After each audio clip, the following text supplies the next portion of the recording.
समधन जी, दहेज का सामान अपनी बेटी को इस्तेमाल करने के लिए दिया था, आपको नहीं। नई नवेली बहू साक्षी को आए हुए महीना भर भी नहीं हुआ था, पर पता नहीं क्यों चेहरे पर नूर नजर नहीं आता था। शायद किसी बात से नाराज है, हर पल यही प्रतीत होता था। सास सुशीला जी ने कई बार पूछने की कोशिश भी की, पर हर बार साक्षी टाल जाती थी। सुशीला जी भी यह सोचती रह जाती कि क्या पता अभी अभी शादी हुई है, नए घर में मन लगने में भी वक्त लगता है, इसीलिए शायद बहुत ज्यादा बोल नहीं पा रही और चुपचाप रहती है। एक दिन अचानक बिना बताए ही साक्षी को लेने उसका भाई आ गया। अभी नई नई शादी हुई थी, इस कारण से सुशीला जी ने भी मना नहीं किया। बहू के जाने के बाद सुशीला जी ने अपने बेटे प्रमोद से कहा, बेटा क्या बात है, बहू चुप चुप ही रहती है और चेहरे से भी लगता है जैसे कोई नाराजगी हो, कोई बात है क्या? पता नहीं मम्मी, मुझे तो कुछ ऐसा नहीं लगता, प्रमोद ने जवाब दिया। शायद मेरी गलतफहमी हो, पर फिर भी एक बार मन टटोल कर देख, क्या पता जो मुझसे ना बोल पा रही हो तुझसे बोल दे। ठीक है, जब आएगी तब बात करके देख लूंगा, कहकर प्रमोद अपने ऑफिस चला गया। शाम को जब प्रमोद घर आया तो देखा सुशीला जी उदास बैठी हैं। उन्हें यूं उदास देखकर प्रमोद ने पूछा, क्या हुआ माँ, आप ऐसे क्यों उदास बैठी हो? प्रमोद के सवाल पर सुशीला जी ने उसकी तरफ नजरें उठाकर देखा और कहा, बेटा कल संडे है, तू एक काम कर, तेरा सामान मेरे कमरे में शिफ्ट करवा ले, मैं तेरे कमरे में शिफ्ट हो जाती हूँ। अरे अचानक से कमरा शिफ्ट कराने का बात कहाँ से आ गई और क्या परेशानी है जो कमरा शिफ्ट करवा रही हो? प्रमोद सुशीला जी के पास बैठता हुआ बोला, बेटा मैं अकेली तो जी हूँ, तेरे पापा है नहीं, भला इतने बड़े कमरे का मैं क्या करूँगी, इसीलिए बड़ा कमरा तू ले ले और मेरा सामान तेरे कमरे में शिफ्ट करवा दे। अरे माँ रहने दो ना, क्या जरूरत है, आराम से रह तो रहे हैं, वैसे भी साक्षी है नहीं, वो क्या सोचेगी और लोग साक्षी के बारे में क्या क्या बातें बनाएंगे। आते ही सास को उसके कमरे से निकाल दिया। प्रमोद हंसते हुए बोला। उसकी बात सुनकर सुशीला जी चुप हो गई, पर दूसरे दिन प्रमोद के पीछे पड़कर उन्होंने कमरा शिफ्ट करवा ही दिया। जब सब सामान शिफ्ट हो गया तो सुशीला जी बोली, बेटा एक काम कर, तेरे ससुराल से जो सोफे आए हैं वो भी यहाँ कमरे में रख ले। उनकी बात सुनकर प्रमोद बोला, माँ तुम्हारे दिमाग में चल क्या रहा है, पड़े रहने दो ना, बाहर मेहमान आएंगे तो बाहर बैठने के काम में आएगा। अरे पर हमारे अपने भी तो सोफे हैं ना, वो रख लेंगे हॉल में। अरे माँ कैसी बातें कर रही हो, नए सोफे हैं, हॉल में ज्यादा अच्छे लगेंगे। नहीं नहीं, बहू के नए सोफे हैं, उसके कमरे में ही अच्छे लगेंगे। उनकी बात सुनकर प्रमोद एक पल के लिए चुप हुआ, फिर बोला, किसी ने कुछ कहा क्या? अचानक से प्रमोद के सवाल को सुनकर सुशीला जी छिप गईं। फिर बोली, नहीं नहीं, किसी ने कुछ नहीं कहा, बस उसे कमरे में रख दो। आखिरकार सोफा साक्षी और प्रमोद के कमरे में शिफ्ट करा दिया गया। दूसरे दिन प्रमोद जब घर आया तो साक्षी आ चुकी थी। प्रमोद को बड़ी हैरानी हुई, क्योंकि साक्षी का भी कुछ दिनों आने का बिल्कुल भी मूड नहीं था। अक्सर प्रमोद नोटिस करता था कि साक्षी और सुशीला जी के बीच अजीब सा तनाव था। दोनों खुलकर बात नहीं करती थीं। कुछ दिनों बाद साक्षी दोबारा मायके गई। उस दिन भी प्रमोद शाम को लौटा तो सुशीला जी चुपचाप उदास बैठी हुई थी। प्रमोद ने फिर इसका कारण पूछा तो सुशीला जी ने कहा, बेटा तू पूजा घर मेरे कमरे में ही शिफ्ट करवा दे, कम से कम सुबह में पूजा करूं तो तुम लोगों को डिस्टर्ब ना हो। अरे तुम्हें किसने कहा माँ कि हमें सुबह डिस्टर्ब होता है? उसकी बात सुनते ही सुशीला जी एकदम से हड़बड़ा गई। अरे वो किसी ने नहीं कहा, पर वो क्या मुझे दिखता नहीं, तुम लोग भी डिस्टर्ब होते होंगे, बस तू तो पूजा घर मेरे कमरे में ही शिफ्ट करवा दे। इससे पहले कि प्रमोद कुछ पूछता सुशीला जी ऐसा कहकर रसोई में प्रमोद के लिए चाय बनाने चली गईं। अब प्रमोद के मन में भी हलचल सी होने लगी थी। आखिर कुछ तो है, जब भी साची मायके जाती है तभी माँ ये सब अजीब क्यों जिद करती हैं। पहले कमरा और अब पूजा घर। जब साची घर पर होती है तब भी माँ और उसके बीच अजीब सा तनाव लगता है। कुछ तो बात है पर माँ बता नहीं रही। वहीं सोफे पर सुशीला जी का फोन पड़ा हुआ था। प्रमोद ने उठाकर चेक किया तो उसमें शाम को साची की मम्मी का फोन आया हुआ था। प्रमोद को सच में अब तो कुछ गड़बड़ होने का एहसास होने लगा था। उसने दोबारा सुशीला जी से पूछा भी पर वो टाल गई। आखिरकार उनकी जिद के कारण प्रमोद को पूजा घर भी उनके कमरे में शिफ्ट करवाना पड़ा। और दूसरे दिन प्रमोद जब घर लौटा तो वाकई वो देखकर हैरान रह गया कि साची मायके से आ गई। पर जब माँ ही नहीं बताना चाहती तो आखिर प्रमोद पूछे किससे। साची से बात की तो उसने सिर्फ इतना ही कहा, अब माँ की इच्छा कि वो क्या करना चाहती है मैं क्या कहूँ। इसके आगे प्रमोद भी कुछ न कह सका। पर शक का कीड़ा तो दिमाग में बैठ गया था। आखिर उसका शक यकीन में तब बदल गया जब कुछ दिन बाद साची वापस मायके गई। इस बार सुशीला जी ने प्रमोद से साची के दहेज में आया हुआ टीवी साची के कमरे में लगवाने को कहा। इस बार प्रमोद बिगड़ गया। ये क्या है माँ, आखिर ये क्या लगा रखा है आपने। जब भी साची मायके जाती है आप बस यही बात करने लग जाती हो। इसका यहाँ सेट कर दो, उसको वहाँ सेट कर दो। आखिर चल क्या रहा है आपके मन में, बताते क्यों नहीं हो आप। प्रमोद की इस तरह चिल्लाते देखकर सुशीला जी की आंखों में आंसू आ गए और वह लगभग रोती हुई बोली, बेटा मैं तो बस ये चाहती हूँ कि तुम दोनों खुश रहो। आखिर मेरी उम्र ही कितनी बची है, मेरे कारण तुम्हारा घर ना बसे, मैं ऐसा कभी नहीं चाहूंगी। सुशीला जी की बात सुनकर प्रमोद हैरान हो गया। फिर बड़े प्यार से सुशीला जी से बोला, माँ सच सच बताओ हो क्या रहा है। रोते रोते सुशीला जी ने जो बात कही सुनकर प्रमोद के पैरों तले जमीन खिसक गई। आखिर सुशीला जी को रोता देखकर प्रदीप का मन रोने को कर रहा था, पर फिर भी उसने हिम्मत करके बड़े ही प्यार से सुशीला जी से पूछा, माँ आखिर बात क्या है, जब तक बताओगी नहीं समस्या का समाधान कैसे निकलेगा। प्रदीप को इस तरह बोलता देखकर सुशीला जी ने रोते रोते उसका हाथ पकड़कर कहा, बेटा पहले वादा कर तू मुझे छोड़कर नहीं जाएगा। मैं अकेले कैसे रहूंगी तेरे बिना, तेरे पापा भी नहीं है। भगवान के लिए मुझे वृद्धा आश्रम भी मत छोड़ना बेटा। मैं तुम लोगों को परेशान नहीं करती हूँ, पता नहीं सब कुछ अपने आप हो जाता है। अरे माँ कैसी कैसी बातें कर रही हो, जो भी है खुलकर बताओ। और मैं क्यों छोड़कर जाने लगा आपको, मैं कहीं नहीं जा रहा, मैं बेटा हूँ आपका, आपके साथ ही रहूँगा। और कौन कह रहा है आपको कि मैं आपको वृद्धा आश्रम छोड़ने वाला हूँ। ये घर आपका है, जिस दिन आपको ऐसा लगे मुझे घर से निकाल देना। जब सुशीला जी को प्रदीप की बातों पर विश्वास हुआ तब जाकर सुशीला जी ने बोलना शुरू किया, याद है तुम्हारी शादी के बाद जब साची का भाई उसे अचानक लेने आया था और वो मायके गई थी, तो मुझे यही लगा था कि उसके मायके वालों को उसकी याद आ रही है। लेकिन उसके जाने के बाद साची की माँ का फोन आया था, तब मुझे पता चला कि साची ने ही उसे फोन करके बुलाया था। समधन जी कह रही थी कि मैंने सारा दहेज अपनी बेटी और दामाद के इस्तेमाल के लिए दिए हैं, लेकिन आपने सारा सामान हॉल में रखवा दिया। सिर्फ एक पलंग, अलमारी और ड्रेसिंग उनके कमरे में रखकर आपने अपने कर्तव्य की इकसरी कर ली। आपकी तो उम्र हो गई है, आप उस सामान को अपने पास रखकर क्या करेंगी, लेकिन कम से कम बच्चों की इच्छाओं का तो सम्मान दीजिए। अब तो मेरी बेटी उस घर में तभी आएगी जब उसके कमरे में ये सारा सामान सजेगा।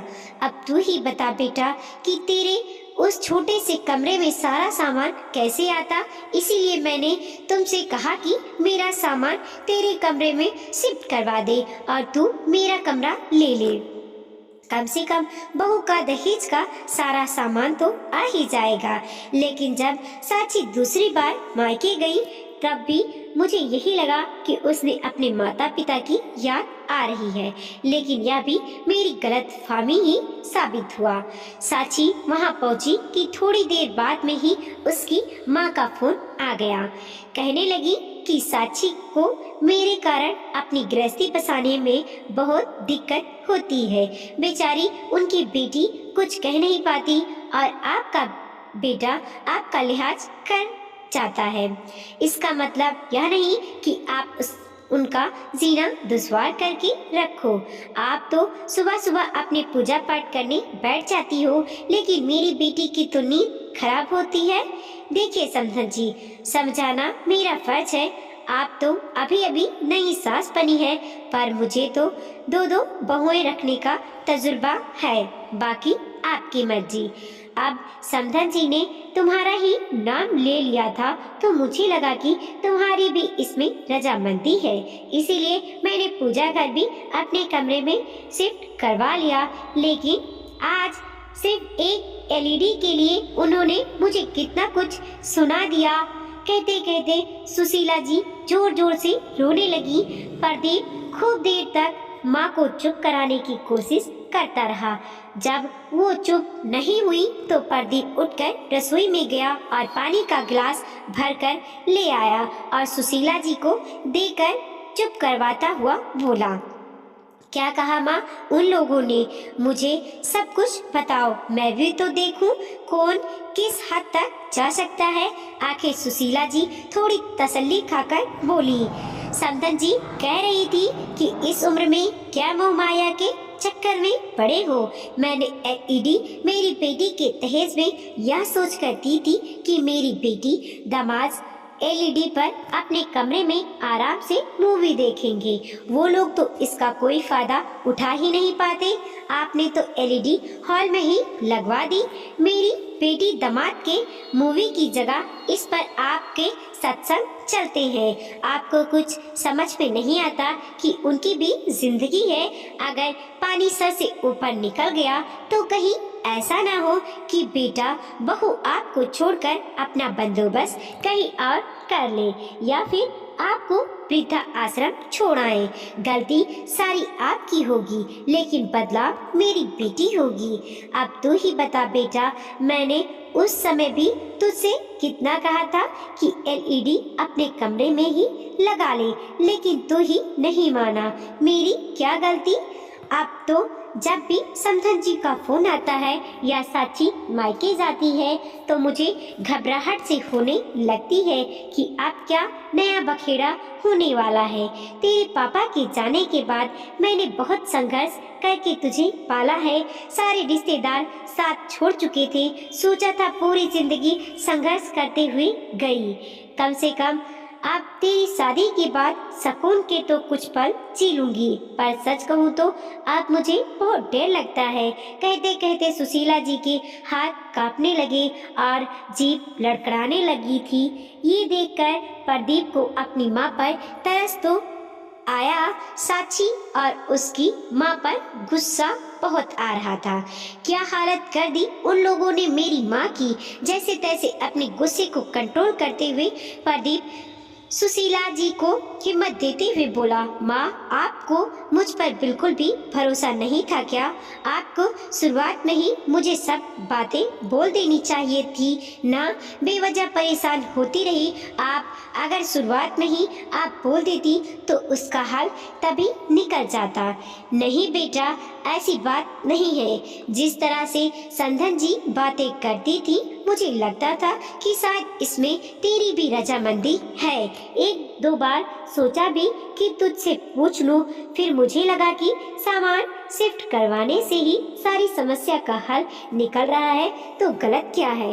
पर इस बार तो समधन जी कुछ ज्यादा ही बोल गई। सुशीला जी ने अपनी तरफ से सफाई दी। वो अगर ज्यादा बोलती नहीं तो शायद आप मुझे कुछ बताती नहीं, पर कोई बात नहीं, देर से ही सही आखिर पता तो चला कि हमारे साथ हो क्या रहा है। आप परेशान मत होना माँ, अब इसका निर्णय तो मैं बहुत जल्द ही करूँगा। प्रदीप की बात सुनकर सुशीला जी घबराती हुई बोली, नहीं नहीं बेटा, तू ऐसा कोई कदम मत उठाना जिससे कोई समस्या खड़ी हो, मेरे कारण तेरी गृहस्थी खराब हो, मैं बिल्कुल नहीं चाहूंगी। माँ, गृहस्थी किसी एक इंसान के भरोसे नहीं चलती, इसमें दोनों लोगों का बराबर योगदान होता है। पर यहाँ तुम्हारी बहू योगदान देना नहीं बल्कि सिर्फ लेना जानती है, तो उसे उसी की भाषा में समझाना पड़ेगा। दूसरे दिन जब सुशीला जी उठी तो देखा प्रदीप जग चुका था और फोन पर किसी से बातें कर रहा था। थोड़ी देर बाद सुशीला जी चाय बनाकर ले आई और दोनों माँ बेटे चाय पीने बैठे। इतने में दरवाजे की डोरबेल बजी। सुशीला जी ने जाकर दरवाजा खोला तो सामने 3 लोग खड़े थे। सुशीला जी ने हैरानी से उन लोगों से पूछा, आपको किससे मिलना है? तो उसमें से एक लड़का बोला, मैडम, हमें प्रदीप भैया ने बुलाया है, आप उन्हें बुला दीजिए जो हम हमारा काम शुरू करें। इतने में खुद प्रदीप बाहर आ गया और आते ही बोला, अरे आ गए आप लोग, चलिए जल्दी जल्दी काम निपटाना है। मैं आपको बता देता हूँ कौन कौन सा सामान उठाना है। इतने में सुशीला जी बोली, प्रदीप कौन सा सामान उठाने की बात कर रहा है, मुझे बताएगा? आखिर चल क्या रहा है? माँ, बस मेरा साथ दो, हर समस्या का समाधान होता है। कोई सीधे तरीके से समझता है तो कोई दूसरे तरीके से। जिस तरह की हरकतें वो लोग कर चुके हैं उससे इतना तो समझ में आ गया है कि उन्हें सीधा तरीका समझ में नहीं आता, तो बस अब दूसरे तरीके से समझा रहा हूँ। लेकिन तू करना क्या चाहता है मुझे बता तो सही। अभी भी सुशीला जी अपने बेटों से पूछे जा रही थी। माँ, बस 1 मिनट में अभी आया, कहकर प्रदीप उन लड़कों को कुछ समझा कर आ गया और आकर सुशीला जी से बोला, माँ, मुझ पर विश्वास रखो और मेरा साथ दो, थोड़ा सा तो आपको भी बनना पड़ेगा। बस इतना विश्वास दिलाता हूँ कि गलत कुछ नहीं होगा। फिर प्रदीप ने अपनी योजना माँ को समझाई। सुनकर सुशीला जी बोली, सब ठीक तो होगा ना? अभी भी अपनी माँ को हैरान परेशान देखकर प्रदीप बोला, अरे माँ, क्यों टेंशन ले रही हो? आर या पार, बस अब आप हिम्मत बनाए रखना, कहकर प्रदीप अपनी योजना पर अमल करने लगा। 2 घंटे बाद प्रदीप अपने ससुराल के दरवाजे पर था। जैसे ही उसने दरवाजा खटखटाया, बड़े साले साहब ने आकर दरवाजा खोला। उस समय घर के लोग नाश्ता कर रहे थे। उसे घर आया देखकर सब लोग हैरान रह गए। साक्षी की दोनों भाभियां भी रसोई से निकलकर बाहर आ गईं। वहीं खुद साक्षी और उसकी माँ उसे वहां देखकर हैरान थी। इतने में ससुर जी बोले, अरे प्रदीप जी, आज अचानक आप यहाँ, सब खैरियत तो है ना? हाँ हाँ पापा जी, आप फिक्र मत कीजिए, सब खैरियत है। इतने में बड़े भैया भी बोले, अरे खड़े खड़े सब देख क्या रहे हो? प्रदीप जी आए हैं, उनके लिए भी नाश्ता लगवाओ। प्रदीप ने बड़ी विनम्रता से हाथ जोड़कर कहा, नहीं भैया, मैं नाश्ता नहीं करूँगा, अभी जल्दी में हूँ, ऑफिस भी जाना है। वो तो मैं ये सामान यहाँ रखवाने आया था। प्रदीप की बात सुनकर सब आश्चर्य से एक दूसरे की शक्ल देखने लगे। आखिर साक्षी की माँ ने कहा, दामाद जी, कौन सा सामान रखने की बात कर रहे हैं आप? उनकी बात सुनकर प्रदीप मुस्कुराया और बोला, वही जो बाहर ट्रक में है। ट्रक में? सब हैरान रह गए और फटाफट निकलकर बाहर आए। देखा तो ट्रक में वो सामान रखा था जो साची के मायके वालों ने उसे दहेज में दिया था। उस सामान को देखकर घर के सब लोग प्रश्नवाचक नजरों से एक दूसरे की तरफ देखने लगे। वहीं साची कभी अपनी माँ को तो कभी प्रदीप को देखे जा रही थी। आस पड़ोस के लोग को वहाँ खड़ा होकर बातें करती देख साची की मम्मी बोली, दामाद जी ये क्या हरकत है? आप भला ये सामान यहाँ क्यों लेकर आए हैं? यहाँ यह सब लाने से पहले आपने एक बार भी नहीं सोचा कि हमारी क्या इज्जत रह जाएगी? देखिए बाहर सब लोग खड़े होकर कैसे बातें कर रहे हैं। साची के पापा भी बोले, दामाद जी ये सब क्या है? मुझे तो अभी भी कुछ समझ में नहीं आ रहा। प्रदीप हाथ जोड़कर समझाते हुए बोला, देखिए ससुर जी ये दहेज आपकी बेटी का है जिसे आप लोगों ने दिया है, लेकिन वो घर तो मेरी माँ का है जो मेरे पिता ने बनवाया था। अब माँ ने साफ कह दिया है कि या तो तुम अपना नया मकान खरीद दो या फिर जिसका दहेज है उसके घर पहुंचा दो। मेरे घर में इस दहेज की कोई जगह नहीं। आखिर जब से ये दहेज घर आया है मेरा चैन और सुकून खो गया है। तभी बीच में साची की माँ बोली, आप कहना क्या चाहते हैं? साफ साफ कहिए, आखिर समस्या क्या है? आपकी माँ को प्रदीप मुस्कुरा करके बोला, बस यही सासू माँ कि अगर दहेज में आप मकान भी दे देती तो आपकी बेटी को थोड़ा सहूलियत हो जाती, उसे यूं परेशान होना नहीं पड़ता और उसे बार बार यूं मायके आकर नहीं बैठना पड़ता। प्रदीप की बात सुनकर ससुर जी बड़े भैया सासू माँ को घूर कर देख रहे थे। वहीं दोनों बहुओं की नजर भी सासू माँ पर ही टिकी थी। सासू माँ ने तो चुप रहना ही ठीक समझा। आखिर उनकी पोल जो खुल रही थी वो भी बेटे बहू के सामने। उन्हें समझ में आ गया था कि प्रदीप को सब कुछ पता चल चुका है और इस बार समधन जी भी थोड़ी सख्त हो गई हैं। लेकिन इतने में साची भी बोली, मेरे माता पिता की इज्जत की आपको कोई परवाह नहीं थी जो आप उनका दिया हुआ दहेज का सामान यहाँ लेकर आ गए। ये भी नहीं सोचा कि मेरे माता पिता के दिल पर क्या बीतेगी। बैठकर भी तो बातें की जा सकती थी ना। उसकी बात सुनकर प्रदीप बोला, अच्छा बैठकर भी बातें होती हैं क्या? मुझे तो नहीं पता था, क्योंकि तुमने कभी हमसे बात तो की ही नहीं। जब भी कोई समस्या होती तो मायके आकर बैठ जाती थी। पीछे से सासू माँ फोन करके मेरी माँ को परेशान करती थी, यहाँ तक कि मेरी माँ को धमकी दे डाली कि उनकी बात मानी नहीं तो कल को बेटा बहू अलग हो जाएंगे या आपको वृद्धा आश्रम छोड़ आएंगे। तब तुम्हें मेरी माँ के बारे में ख्याल आया था? अब साची भी कुछ कहते ना बना, पर अब घर में सब कुछ साची और सासू माँ के बारे में पता चल चुका था। आखिर बेटी कैसी भी हो, आखिर है तो बेटी ही। एक पिता उसका घर टूटने कैसे दे सकता था? उसका घर ना टूटे इसीलिए ससुर जी हाथ जोड़कर प्रदीप से बोले, माफ करना दामाद जी, हमें तो लगता था कि हमारी बेटी हमसे मिलने खुशी खुशी आई है, वो भी आप लोगों की रजामंदी से। आज तक जो हुआ सो हो गया, पर आज के बाद ऐसी कोई हरकत नहीं होगी जिसके कारण आपको या समधन जी को कोई परेशान होना पड़े। अब आप हमारा थोड़ा सा मान रख लीजिए। आप इस दहेज के सामान को यहाँ से रवाना कर दीजिए। अपने ससुर जी को हाथ जोड़कर देखकर प्रदीप ने उनके हाथों को अपने हाथ में लेकर कहा, माफ करना पापा जी, मैं ये सब करना नहीं चाहता था, पर जिस तरीके से कल मेरी माँ को मैंने रोता देखा तब जाकर मैंने यह कदम उठाया। आखिरकार ससुर जी ने दहेज के ट्रक को वापस प्रदीप के घर भिजवा दिया और खुद साची और अपनी पत्नी को लेकर प्रदीप के घर की तरफ रवाना हुए। वहां जाकर समधन जी से माफी मांगी और भविष्य में ऐसा नहीं होगा इसका उनको आश्वासन दिया। वीडियो को लाइक कीजिए, कमेंट कीजिए और अपने दोस्तों के साथ जरूर शेयर कीजिए। चैनल पर नए हैं प्लीज सब्सक्राइब कीजिए और देखते रहिए मोटिवेशनल स्टोरी।